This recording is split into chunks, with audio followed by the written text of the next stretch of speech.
If you're stuck in a job that doesn't fit you or is very toxic, you probably need to be practicing some really good self care so that you can survive until you can escape the job. Hey everyone, it's Emily, the Career Catalyst. Today I am joined by Gordon and really want to talk about this self care piece because if your job is just really a struggle for you, the more you can take extra good care of yourself, the better you're going to be as you kind of survive this job. That's really important because you're going to need the space in your head to be applying for other jobs. And if you're not feeling good, you're just not going to have it. And so this is just a really key part of surviving a terrible or toxic job until you can leave.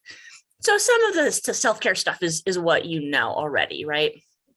Eating well and getting exercise and getting enough sleep and all of that kind of stuff. But some of it also may look like a little bit of mindfulness. Now, don't worry. This doesn't mean you have to be dedicating a half hour every day to a meditation practice or anything like that.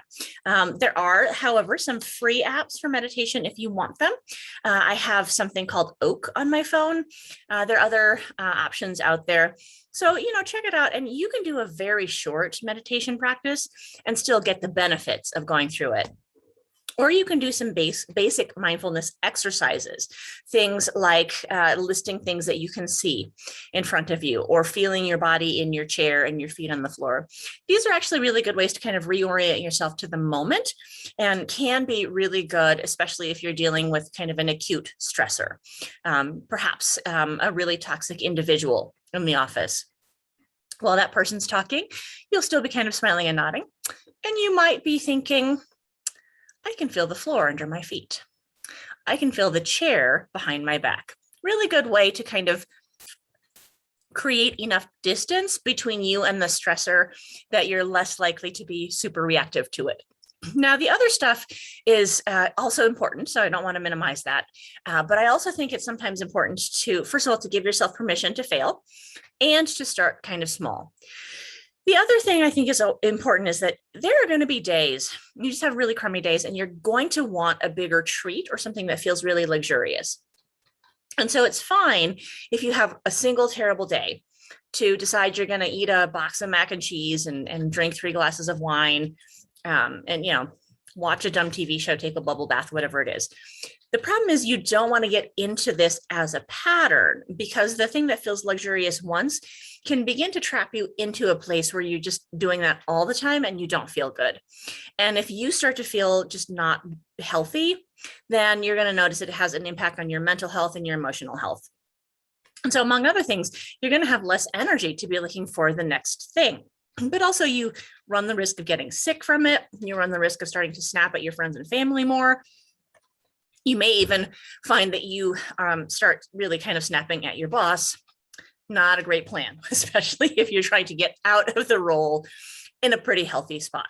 So do feel free to do maybe one of those a month or so. Really kind of have just kind of a crummy day plan. But then you're also going to want to figure out how you can be a little bit more careful about the things that really do contribute to your overall well-being. I think sometimes it can get really overwhelming if you feel like you have to be perfect in this. So don't feel like this means you have to exercise for an hour every day and do an hour of meditation and eat all of the fruits and vegetables, but you can have goals that are small around that. You can decide, for instance, to exercise for 15 minutes today. And you can decide that you're going to have a piece of fruit with breakfast today, and maybe a serving of vegetables for lunch today. Don't aim for perfection, but what you'll start to notice is that when you do those things, you actually feel better physically, which then lets you feel better mentally and emotionally. So some small steps, I think, are a really good way to begin this process. You can also be really super careful about doing things like trying to get to bed on time so that you're getting enough sleep. Now, if you're struggling with sleep, I think it's really important just to acknowledge that, and you can maybe have a conversation with your doctor about it because you're unlikely to be able to do much of anything if you're just constantly sleep deprived. And again, you might get sick. You might be shorter tempered. And I don't know about you, but when I haven't slept very well, I want to eat all of the things, but it's never like carrot sticks that I want to eat. It's always things like French fries. And that's just kind of the cue I think that my sleep deprived body gives me, that I need to get energy from somewhere. And since I didn't get it from the place I was supposed to, which is nice 8 hours of sleep, it's going to seek it elsewhere. So if you're really struggling to sleep, I mean, you can try some other things. There's some CBD you can try. I know people who swear by melatonin. There's some over-the-counter things. But if those don't work for you, definitely have a chat with your doctor about it, because your self-care is really going to start with decent sleep. And this is part of where a mindfulness practice can step in as well. If you're getting into that kind of spinning thoughts cycle at night, the instant your head touches the pillow, you start kind of thinking about what you should have done differently and all of that. And first of all, that's very normal. I don't know if that helps. But second of all, if you have some kind of mindfulness practice around that, then you can try to start banishing those thoughts so that you're in a better place to sleep. And then, of course, the other thing is you cannot try to sleep successfully. So if you lie down and you have the spinning thoughts, then get up, move to the couch or wherever makes sense, and read a book for a while until you feel sleepy, and then go back to bed. And you might have to repeat this a few times. But again, if there's something that you can take that's going to help you sleep, that's going to be a really good part of your self-care routine as well. So yeah, have permission to eat a can of frosting for dinner one day.